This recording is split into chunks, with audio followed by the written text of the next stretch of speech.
qui dit rentrée des classes dit aussi reprise du périscolaire. Alors c'est l'heure du repas pour les petits écoliers. Jean-Paul Aytel, c'était important pour la ville de Bitche d'avoir comme ça un périscolaire. Est-ce que la demande des parents était forte? Alors écoutez, une première précision, nous nous situons dans la maison de l'enfant. Elle a été inaugurée le 6 novembre 2015 et elle a cette particularité qu'il y a deux structures spécifiques, une crèche, les Bitchounes, qui est gérée par la communauté de communes, et une deuxième structure, le périscolaire L'Île aux enfants, où nous nous trouvons, et qui est gérée quant à elle par la municipalité. Alors madame, la demande des parents est forte, effectivement.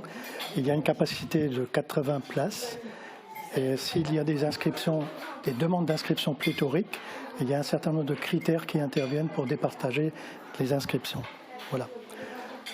Alors le périscolaire, il est sans doute d'autant plus important à Bitche que vous avez mis en place un rythme scolaire qui est très particulier. Racontez-nous un petit peu quel est l'emploi du temps des élèves bitchois. Alors il faut savoir qu'à la demande de l'inspecteur d'académie, les rythmes scolaires doivent être redéfinis tous les 3 ans. Et pour chaque municipalité, il y a 3 options possibles. Un cadre général avec 9 demi-journées de classe, 5 matinées, 4 après-midi, ou alors un cadre dérogatoire 1 avec 8 demi-journées, 5 matinées, 3 après-midi, ou un cadre dérogatoire 2 avec 8 demi-journées, 4 matinées, 4 après-midi. Alors, quel est le processus, quelle est la procédure? Il y a un vote dans chaque conseil d'école, il y a un vote au niveau du conseil municipal, et le maire fait une demande à l'inspecteur d'académie qui accepte ou qui refuse. En tout cas, c'est l'inspecteur d'académie qui décide des rythmes. Alors il faut savoir que autant en 2021 qu'en 2024, nous avons procédé à une large consultation auprès des parents d'élèves. À partir de 2017, les écoles bitchoises étaient déjà dans le cadre dérogatoire 1. En 2021, les conseils d'école et les parents d'élèves ont majoritairement souhaité le maintien de ces rythmes. Et en 2024, pareil. Donc, concrètement, ça veut dire que les élèves bitchois, ils ont classe quand?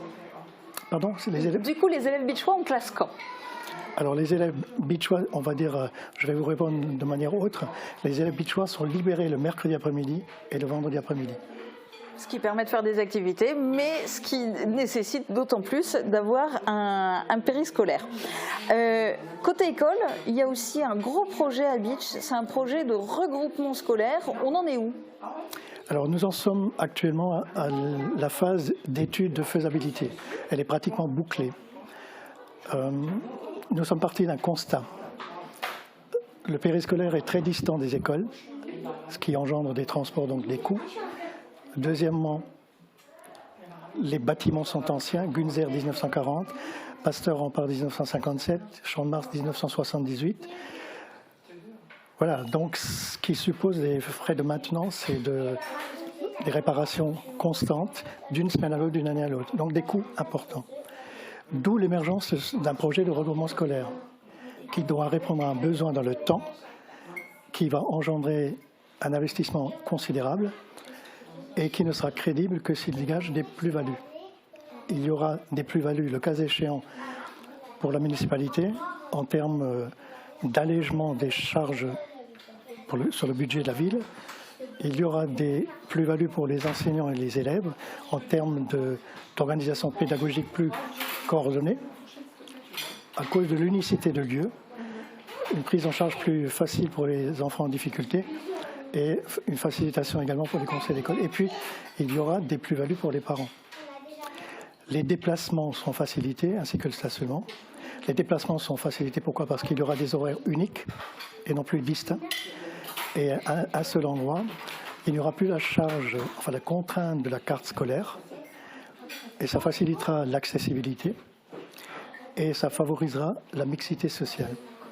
Et ça simplifiera aussi les risques de fermeture de classe, parce qu'au niveau des effectifs à Bitche, ça se passe comment? Alors les effectifs, je vais faire un bref retour en arrière. 2020, 407 élèves, 2021, 376, 2022 et 2023, 359 et à la présente rentrée, 372. Donc 13 élèves de plus par rapport à l'année passée. Alors, de quoi dépendent ces chiffres? Bien évidemment, avant tout, et ça tombe sous le sens de la démographie. Après, il faut savoir que ça dépend aussi du nombre d'enfants de CM2 qui partent vers une 6e et du nombre d'enfants qui intègrent une petite section de maternelle. Mais ça dépend aussi des mouvements de population, des emménagements, des déménagements. Et vous savez que Bitche est une ville fortifiée. Les écoles accueillent environ 25% d'enfants de familles militaires. Et les mutations, les arrivées, les départs au niveau de l'armée se font principalement juillet-août. À ceci se rajoutent 2-3 facteurs autres. Il y a par exemple 4 enfants de Bitche qui sont scolarisés dans des communes du secteur. Il y a à l'inverse une quinzaine d'enfants des communes du secteur qui sont scolarisés à Bitche. Et dernier élément, il y a 6 ou 7 familles qui, avec l'accord de l'inspecteur d'académie, assurent l'instruction, la scolarisation à domicile. Donc voilà tous les éléments. Et du coup, tous ces élèves pourraient être scolarisés dans le même établissement avec le fameux regroupement scolaire. Il est imaginé pour quelle date, quel horizon? Alors nous y travaillons d'arrache-pied depuis 3 ans avec l'inspecteur des circonscriptions, l'inspecteur d'académie, le bureau d'études qui a bouclé ses travaux et tous les personnels qui travaillent dans les écoles. Alors à quelle échéance? Pas avant 2 ans, ça c'est sûr. Et nous sommes, au vu de l'investissement considérable que ça demande, le chiffrage, nous allons certainement le faire par phasage, peut-être en 2 étapes. Bon, et on suivra évidemment ce projet de près. Merci beaucoup à vous et à la ville de Bitche de nous avoir permis de nous installer ici aujourd'hui au périscolaire de Bitche.